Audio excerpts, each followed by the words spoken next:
Isn't the ketogenic diet and low carb diet essentially the same thing? How about Atkins and paleo? Aren't all of these diets just a fancy way of saying keep your carbs low? Well, it's definitely safe to say that you are limiting your carb intake in all of these diet plans, but each plan calls for a slightly different approach to fat loss. Most ketogenic diets require you to keep your carbs under 30 grams a day, and the most carbs that I've ever seen on a keto plan was 50 grams a day. Usually this will account for 5% of your total daily intake. Then you would have somewhere between 75 to 80% of your calories coming from fat and 15 to 20% of your calories coming from protein. With ketogenic, it's clear that the carbs are very limited at only 5% per day, and the reason why carbs are so limited is because the ketogenic diet is trying to put you into ketosis. To sum it up simply, ketosis is a state in which you're going to burn more fat and produce ketone bodies in your liver for use as energy when carbohydrates are really low. Low-carb diets, on the other hand, don't require an exact number of carbohydrates the way that keto does. Obviously, since it's a low-carb diet, you wouldn't expect to have more than 20 to 30% of your calories coming from carbs, but even at 20%, it's a huge difference from the 5% that you get with keto. So with low carb, we can consider the exact number of carbs undefined, whereas with keto, that number is very defined with exact numerical values. What about Atkins?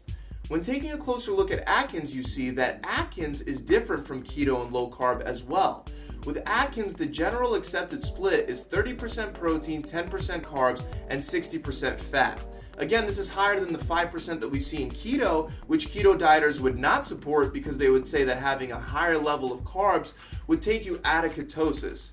But Atkins at certain points definitely puts you into ketosis.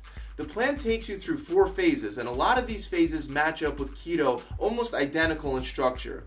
In phase 1 of Atkins, you have to limit your total daily carb intake to only 20 grams per day. Now that's as low, if not lower, than any keto plan. Then you progress to phase 2, where you're still keeping carbs low, but you're adding in certain vegetables, berries, nuts, and seeds back into your diet.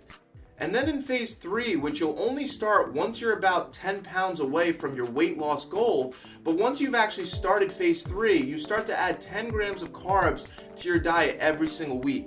And finally, in phase 4, you enter maintenance, which allows you to eat anywhere from 45 to 100 grams of carbs per day. Phase 1 and 2 sound just like the ketogenic diet, and I'm sure when you're in those 2 phases, you will be in a state of ketosis.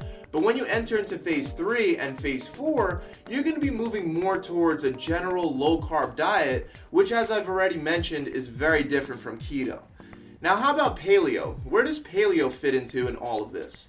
Well, paleo once again elicits fat loss by keeping the list of approved carbs short, but the paleo plan is different because it only allows foods that were believed to be eaten by our caveman ancestors. The best paleo macronutrient split, as defined by the Perfect Health Diet and paleoleap.com, is around 20% carbs, 65% fats, and 15% protein. Again, this is slightly different from what we've seen with the low carb and Atkins, but it's very different from keto.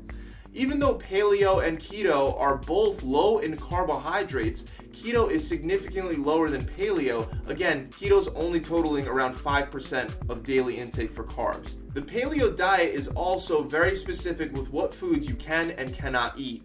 Even though you can do this diet with regular produce, it's highly recommended that all of your meat products are grass-fed, wild-caught, and pasture-raised. You're allowed to eat any fresh vegetables except for potatoes and any nuts except for peanuts.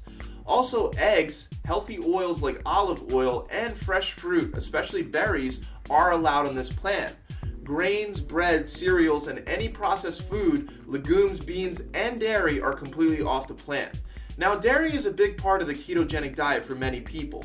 A lot of people get the massive amount of fat required on keto with options like cheese. And cheese would be forbidden on the paleo diet. But on paleo, you would actually be able to eat things like pumpkin, squash, and yams, which on keto would be almost impossible because you would easily exceed your 5% carb allowance. Most of these diets match up in their efforts to limit grains and processed foods, but not all of them have to be considered low-carb diets. it's clear that keto always calls for you to keep your carbs really low. However, with Atkins, your carbs can go all the way up to 100 grams in maintenance. And with paleo, your diet doesn't even have to be low carb at all. Paleo is more focused on what food you're allowed to eat for good health. You can say that paleo is more focused on food quality rather than keto and Atkins, which are mostly focused on food quantity, especially carb quantity. When picking the right diet for yourself, think about which one allows you to eat the food groups that you enjoy the most. Also think about which one makes the most sense to you and which one you'll actually stick to the longest. A lot of people that start low-carb dieting lately go straight for keto, and I want you guys to know that many people choose to not stay on the ketogenic diet forever because long-term ketosis has been associated with a number of factors, including thyroid and hormone imbalances, adrenal fatigue, and poor sleep quality. Some people do really well keeping their carbs really low, like the 5% outlined in keto. Other people feel really tired and weak keeping their carbs that low. This could be, of course, just one of the reasons why people develop the keto flu, which is pretty much just an adjustment period that does go away, but some people are a lot more affected by keeping their carbs so low, and they would do better with a diet higher in carbs. So, to figure out which one works best, it will take you some trial and error. Ketogenic, low-carb, Atkins, and paleo are all linked to weight loss and body fat reduction, and one is not definitively better than another one. You just have to find the one that works best for you, your food preferences, and your lifestyle. Keep in mind you also don't have to follow one diet plan's rules to the T. You can adopt certain principles from each diet plan and create a plan that works best for you. As long as you understand the basic underlying principles of how each one of these plans work, you can construct your own plan easily. If you guys want to figure out exactly how many macros you need for your fat loss diet, visit my website, gravitytransformation.com. Over there, you guys will be able to use our macro calculator. It's super accurate, and you can calculate your macros based on the paleo diet, Atkins diet, and keto diet. So I really hope that this video has helped you guys out. If you guys enjoyed this video, make sure you subscribe to this channel and also click that bell icon so you can be notified when I release new tips and tricks. I'll see you guys soon.